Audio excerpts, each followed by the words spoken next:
Bienvenue dans le Petit Cube, voici notre rendez-vous découverte réservé aux artistes qu'on entend peu, voire pas du tout, et c'est franchement dommage. Vous allez découvrir chaque semaine que nos stars de l'ombre ne manquent pas de talent, et aujourd'hui on a rendez-vous avec une star, elle s'appelle Pauline Oui. Bonjour Pauline.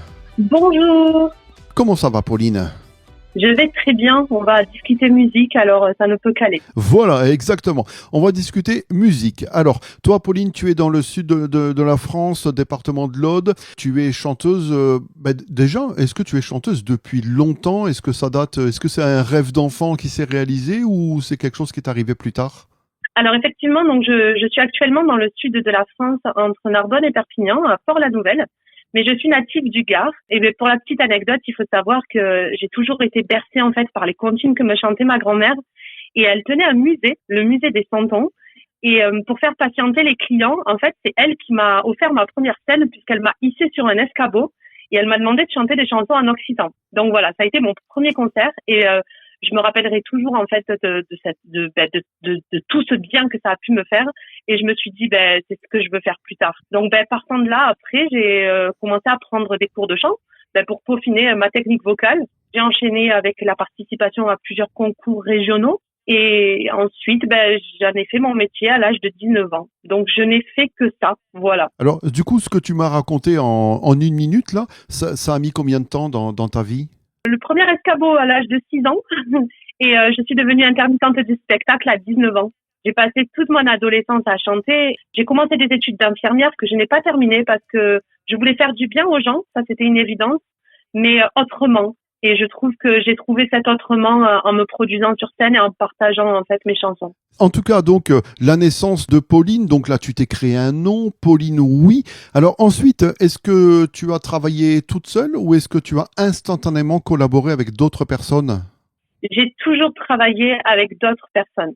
Je vais reprendre l'expression que j'emploie tout le temps. Je dis toujours que j'ai commencé à l'envers, dans le sens où le premier orchestre que j'ai monté, dans lequel j'ai travaillé, c'était un orchestre rétro-musette. Donc, j'ai appris sur le tas tout, c'est-à-dire du montage du matériel au répertoire que je ne connaissais pas du tout puisque j'avais 19 ans, jusqu'à l'administratif, les déclarations, etc. J'ai tout appris sur le tas. J'ai commencé par le musette. Et ensuite, l'appel du rock a été un petit peu plus fort et c'est là que j'ai commencé à rencontrer d'autres musiciens.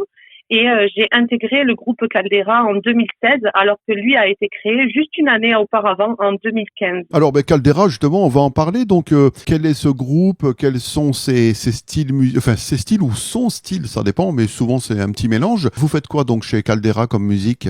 Caldera, c'est un quatuor de rock qui est né il y a 10 ans en Occitanie, puisque mes collègues sont héroltais et audois aussi, donc on est vraiment de l'Occitanie. Le combo de 2026 donc est composé de Bruno Geneste à la guitare. À la basse, c'est Joss Robertson cette année qui nous a rejoints. Eric Collin à la batterie, qui lui est le fondateur de Caldera, et moi-même au chant. Et donc Caldera est né en 2015. J'ai intégré le groupe en 2016. C'est là que j'ai pris le nom de scène Pauline Oui. Et comme je t'expliquais hors antenne, Pauline Oui, c'est un petit peu mon avatar. Pauline Oui, elle peut tout faire, elle n'a peur de rien, alors que Pauline tout court, elle a ses pensées limitantes, elle a ses angoisses, etc. Donc c'est vraiment en 2016 où je suis devenue Pauline Oui. Puis en 2017, le guitariste a changé et Bruno donc nous a rejoints. Il est devenu très très complice avec l'ancien guitariste qui s'appelait Jeff, Jean-François Desla. Et donc là, si tu veux, on a vraiment peaufiné le son de Caldera. Les guitares ont pris vraiment une allure et une musicalité très rock. Et la complicité entre les deux guitaristes était telle qu'on avait envie vraiment de faire exploser Caldera. Et c'est là que l'envie des compositions est née. Je pense vraiment, elle est née de cette amitié en fait qui s'est créée au sein du groupe. Et malheureusement, en 2018, Jeff nous a quittés. Donc on n'a pas pu réaliser ce projet de composition à ses côtés. C'est pour ça que dans un coin de notre tête, il est toujours resté et qu'on a voulu le peaufiner et arriver à réaliser ce qu'il aurait voulu faire avec nous. Et en 2022, les premières compositions du groupe ont vu le jour. Bon, on va avoir une petite pensée pour lui. Caldera, tu me dis que c'est rock, mais il y a pourtant le morceau, le morceau Welcome, par exemple, il fait vachement funky. C'est vrai que en France, on va absolument nous mettre dans des cases. Il faut qu'on arrive à trouver des termes qui nous définissent. Alors, je dirais qu'on est un groupe de rock aux influences blues, pop et funk, puisque notre musique, elle est pas cantonnée à juste un seul un seul style musical. Quand j'écris, je réfléchis pas en fait à quel style je vais m'attaquer. Et effectivement, donc No One sonne pop rock, Welcome sonne funky. Et là, on retourne en studio enregistrer un troisième titre qui va s'appeler Without You. Et lui sera vraiment blues. Toi, le petit cube, c'est 6 facettes. Ben nous, avec ces 3 morceaux, on aura nos 3 facettes en fait. Le rock, rock pop, le blues et le funk. Alors, on va en découvrir 2 là, donc avec un petit extrait de Welcome maintenant. And nothing's gonna change on the troubles having you. What I am still with you. I write a million things about you. Ça c'est Welcome, donc Caldera, donc un morceau qui résonne, c'est vrai, un petit peu funky. Et maintenant on va parler de l'autre, donc le morceau phare actuellement, en tout cas au moment où on se parle. Le titre c'est No One. Tu peux nous en parler de ce titre? C'est toi, quel est ton rôle, à part chanteuse bien sûr? Est-ce que tu as écrit, est-ce que tu as composé, tu as fait quoi exactement sur ce morceau? Alors donc je suis auteure, compositrice, interprète et je co-signe l'écriture et la composition de tous les titres de Caldera. Si tu veux, j'ai une manière d'écrire qui est très intuitive. Je ne vais pas m'enfermer dans une pièce et me dire aujourd'hui tu vas écrire une chanson. Les chansons, elles me traversent, elles arrivent sous mes doigts au piano. Donc j'écris en piano-voix. Les accords arrivent en même temps que la mélodie, que le texte. Alors au début c'est un texte en yaourt et petit à petit les mots remplacent le yaourt. Donc j'ai vraiment une méthode d'écriture très intuitive.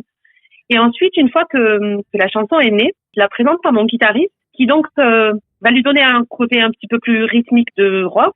Donc il va y mettre sa guitare.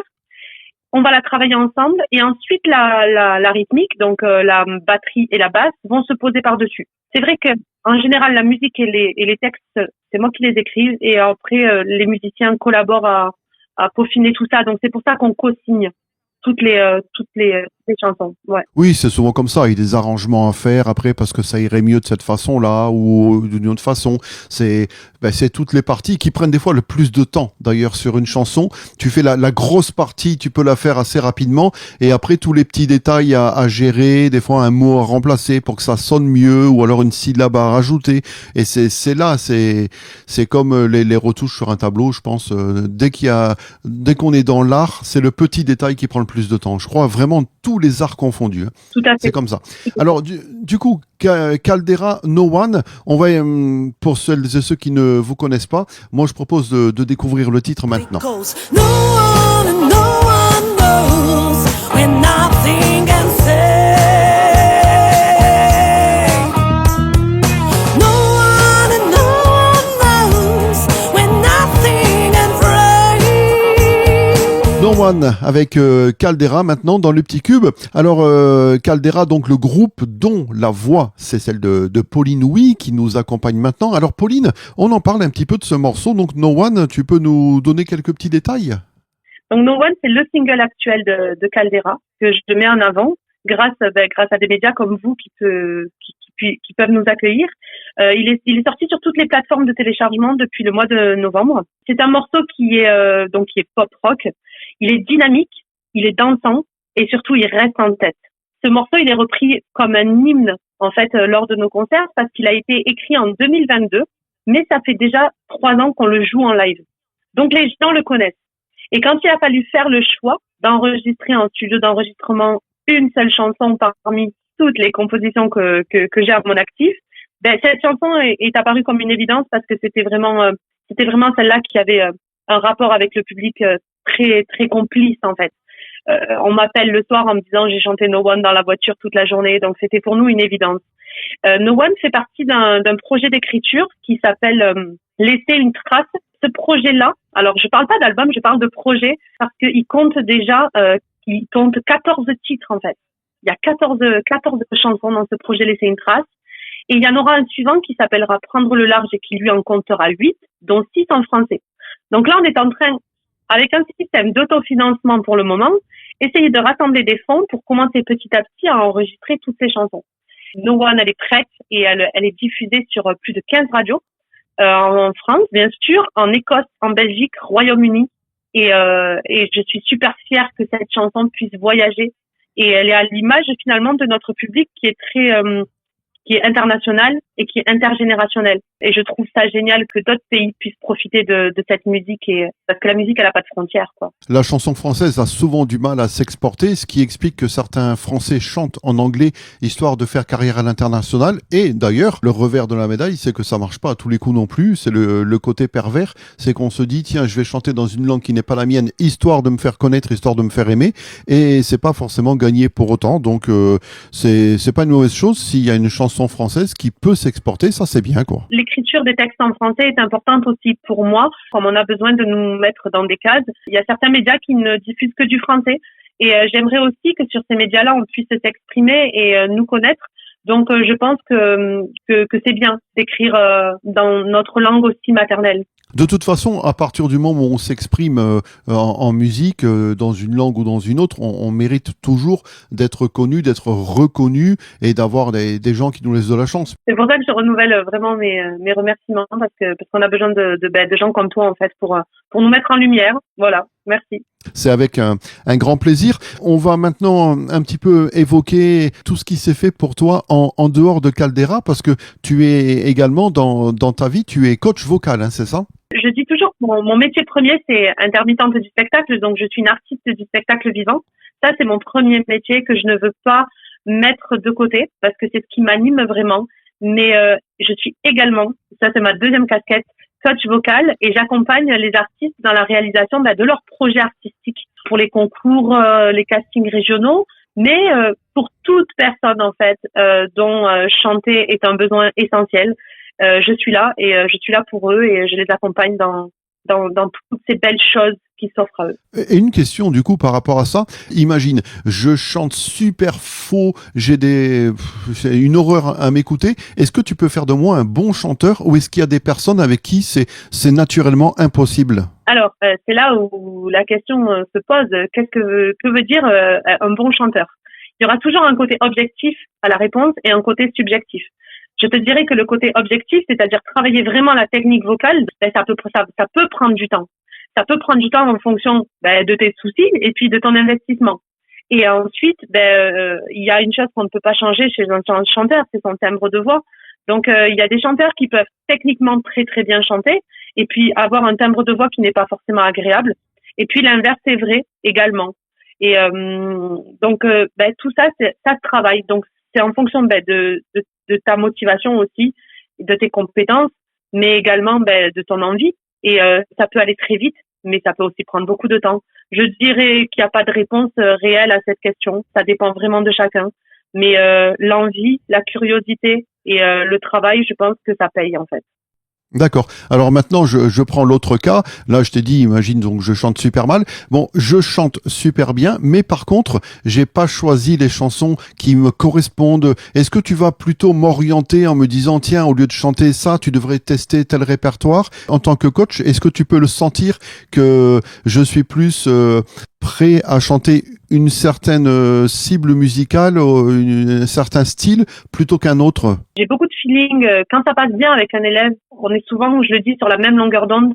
Et c'est vrai que sans jamais imposer quoi que ce soit, parce que je leur dis toujours, je suis là pour toi, et ce n'est pas l'inverse. Je peux amener à faire découvrir des nouvelles choses et tester des nouveaux styles musicaux, mais également des nouveaux chanteurs, des nouvelles chansons.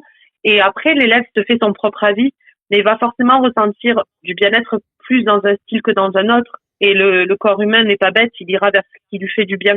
Donc oui, bien sûr, je peux orienter, sans jamais rien imposer. Je comprends, voilà, de donner les conseils, Ouais. des conseils qui sont constructifs, quoi, en quelque sorte. Ok.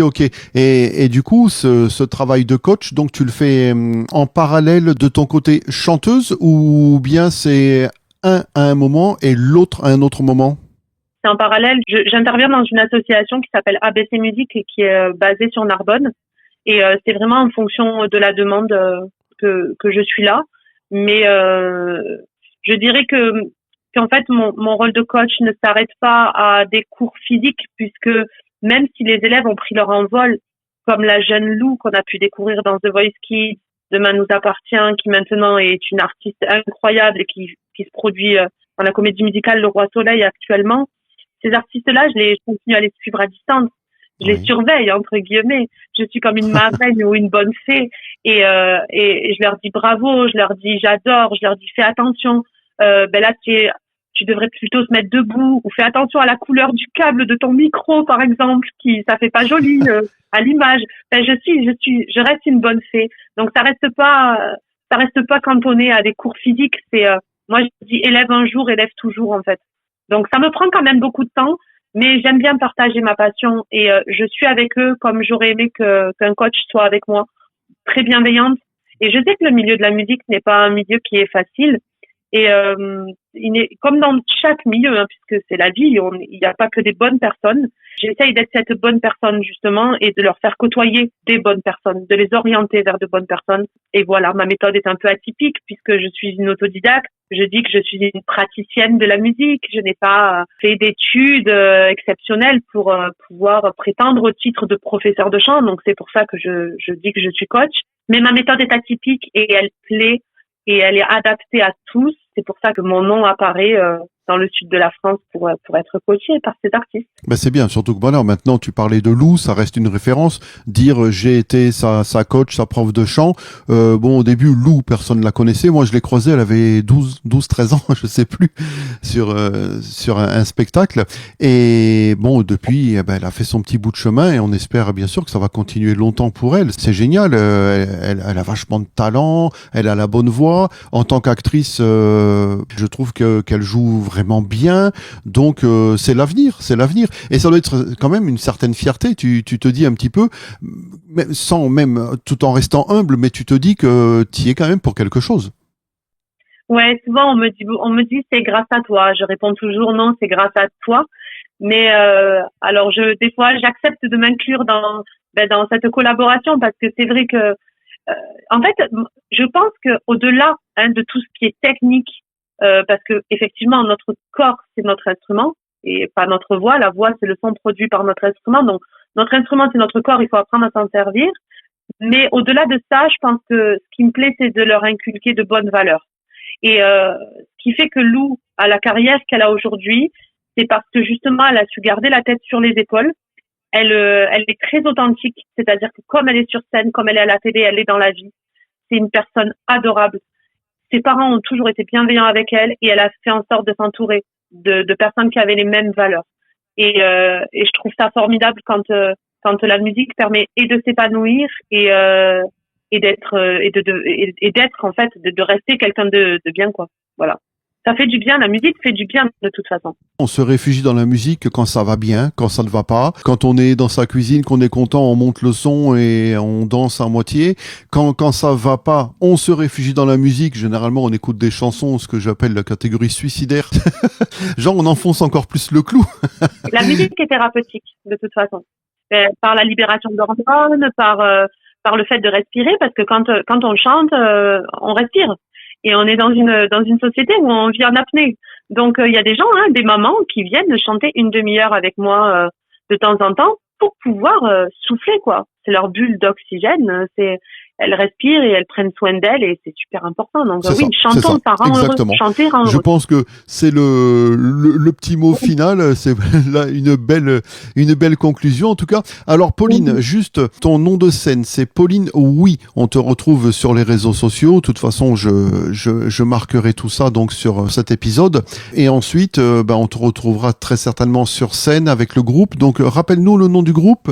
Alors le groupe s'appelle Caldera et il faut savoir qu'il y a une cagnotte Litchi qui est en ligne parce que notre public, comme je suis dans le sud de la France, il y a de nombreux touristes qui nous suivent et qui veulent, après une fois arrivés dans leur ville où ils sont domiciliés, continuer à nous aider dans la réalisation de nos projets. Et donc ils nous ont demandé de pouvoir nous aider à distance dans la réalisation de nos projets, puisque tu l'as vu, il y a 22 chansons qui attendent d'être enregistrées. Donc on a encore plein de choses à exprimer et on a des soutiens sans faille. Donc voilà, Caldera, quatuor de rock. Je te remercie Pauline. Un énorme merci à toi. Et à bientôt. À bientôt.